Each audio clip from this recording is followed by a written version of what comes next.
how to find the domain of a rational function. So here I have 4 examples. Each of these is a rational function. You might say, well, this doesn't look rational because I thought you had to have a numerator and a denominator. What's that 5? Well, here we have a polynomial divided by another polynomial, and we're just shifting it up 5 units, so it's still a polynomial.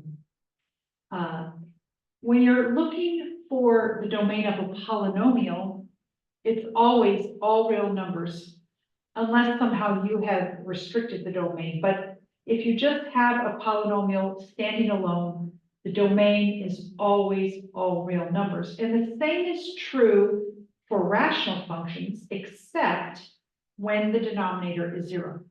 So what I'm going to do here is, I already know that my answer is going to be all real numbers for each one of these. And then what I'm going to do is I'm going to look for the exceptions and then add or subtract those, take them out from my all real numbers. So I'm going to start .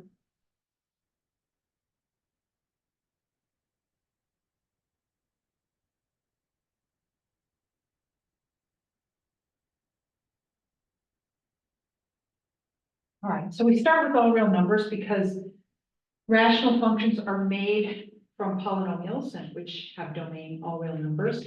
But now we have to look at the denominators and what is going to cause us problems. So here, when you're looking for the exceptions that are the exclusions, I should say, from the domain, you're going to set the denominator equal to 0. So I'm just going to, for each one of these, I'm going to set the denominator equal to 0.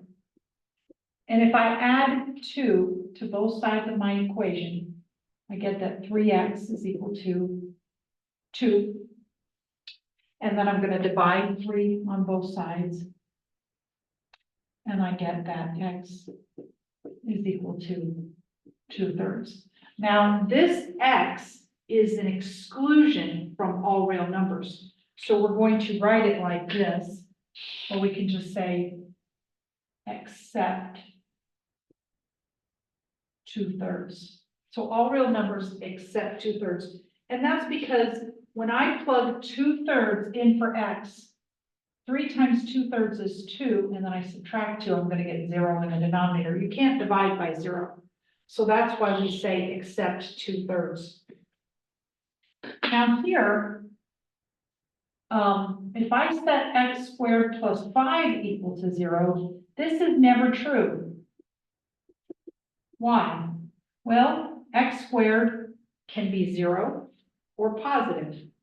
But if we're adding 5, then x squared plus 5 can only be positive. It can never equal 0. So there are no solutions to this equation. So we have no x values that need to be taken out of the all real numbers. So this is the domain for this function. In the next problem, x plus 3 is in the denominator. So I set x plus 3 equal to 0, and then I subtract 3 from both sides, and I get that x is equal to -3. So the domain is all real numbers except -3. And finally, I have a quadratic function here, and I set that equal to 0. And we learned how to solve these in an earlier section. I can't remember the number, but I think it's 3.2, I think. We learned how to solve these equations, may have been 3.4. Anyway, sorry, I'm rambling.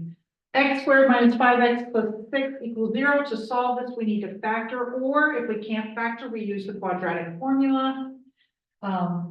So I can factor this, and I get x minus 2 times x minus 3 equals 0. And that means that x minus 2 is equal to 0, or x minus 3 is equal to 0. And if I add 2 to both sides here and add 3 to both sides here, I get x is equal to 2, or x is equal to 3. These are the exceptions. So the domain is all real numbers except 2 and 3.